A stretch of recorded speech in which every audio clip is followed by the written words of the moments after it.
তুমি যদি আমার মতন কন্টেন্ট ক্রিয়েটার হয়ে থাকো এবং বিশেষ করে ফেসবুকে কাজ করছো, তাহলে এই ভিডিওটি তোমার জন্য। প্লিজ ভিডিওটি স্ক্রল করে ওপর দিকে ঠেলে সরিয়ে দেবে না, আমার পুরো কথাটা শুনবে, তাহলে আমি যে গুরুত্বপূর্ণ কথাটা তোমাদের সাথে শেয়ার করছি সেটা তোমরা বুঝতে তাহলে পারবে না।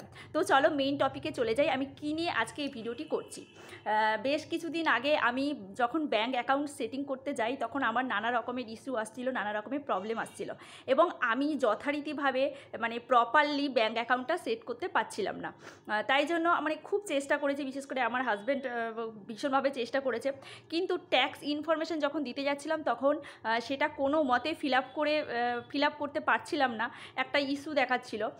তো মানে অনেকভাবে চেষ্টা করেছি।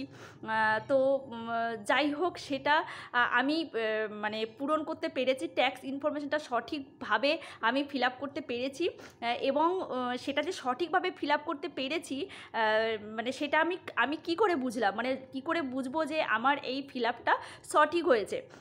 তো সেই জন্য আমাদের সেই উদ্দেশ্যেই আমার এই কথাগুলো বলা, কারণ তোমরা হয়তো অনেকে এমন আছো যারা ফিল আপ করে ফেলেছো কিন্তু বুঝতে পারছো না যে আমার ফিল আপটা মানে সঠিকভাবে হয়েছে কিনা, বা আমার ফিল আপটা ঠিকঠাক হয়েছে কিনা, সেটা কিন্তু তোমরা এখনও হয়তো বুঝতে বা জানতে পারছো না। তো তাদের জন্য কিন্তু মেন আমার এই ভিডিওটি করা, কারণ আমি ভাবলাম যে আমি যেটা ফেস করেছি সেটা যদি তোমাদের সাথে কিছুটা শেয়ার করি, তোমরা যারা এই বিষয় নিয়ে ভাবছো তারা কিছুটা হলেও উপকার পাবে, তাই জন্য কিন্তু আমার এই ভিডিওটি করা। ভিডিওটি যথেষ্ট পরিমাণে গুরুত্বপূর্ণ, তাই প্লিজ কেউ স্ক্রল করবে না বা স্কিপ করবে না, পুরো ভিডিওটা দেখতে থাকবে।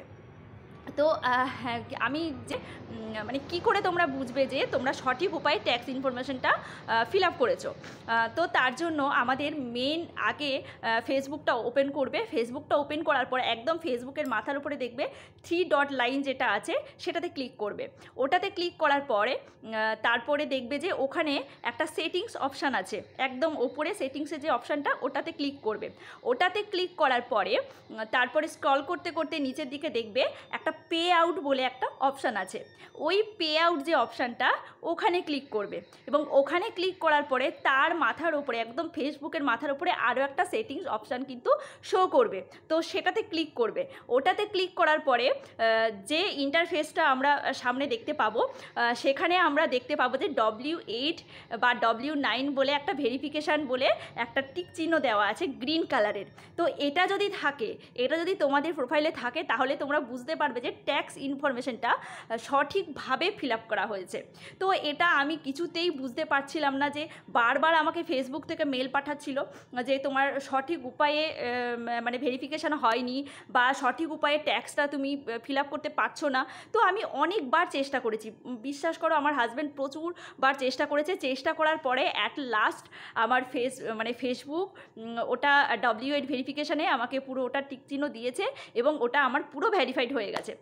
তো যাই হোক, খুব এক্সাইটেড তোমরা যারা এটা নিয়ে ভাবছো, তো তাদের জন্য এই ভিডিওটি করা। তোমরা হয়তো বুঝতে পারছো না যে আমি তো ট্যাক্স ইনফরমেশন ফিল আপ করেছি, তাও বারবার কেন ফেসবুক আমাকে মেল পাঠাচ্ছে, যেমনটা আমার সাথে হয়েছিল। ট্যাক্স ইনফরমেশন ফিল আপ করার পরেও বারবার ফেসবুক মেল পাঠাচ্ছিল। তোমরা তো কেউ বুঝতে পারছিলে না যে কেন পাঠাচ্ছে, তো আমিও সেভাবে বুঝতে পারছিলাম না ফেসবুক কেন আমাকে মেল পাঠাচ্ছে, কি করে দেখবো যে এটা আমার সঠিক উপায় ফিল আপ হয়েছে। তো অ্যাট লাস্ট এটা আমি মানে নিজের বুদ্ধি খাটিয়ে এটা আমি দেখতে পেরেছি।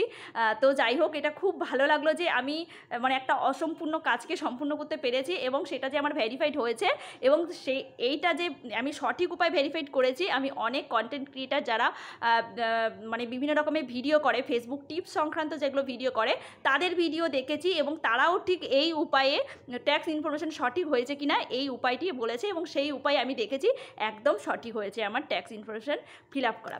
তো চলো, তোমাদের যদি ভিডিওটি একটু হলে ভালো লেগে থাকে তাহলে ভিডিওটিতে একটা লাইক করো, আর একটুখানি শেয়ার করে দিও, যাতে অন্যান্য মানুষেরাও এই ভিডিওটি দেখতে পারে। তো চলো, আজকের মতো টাটা।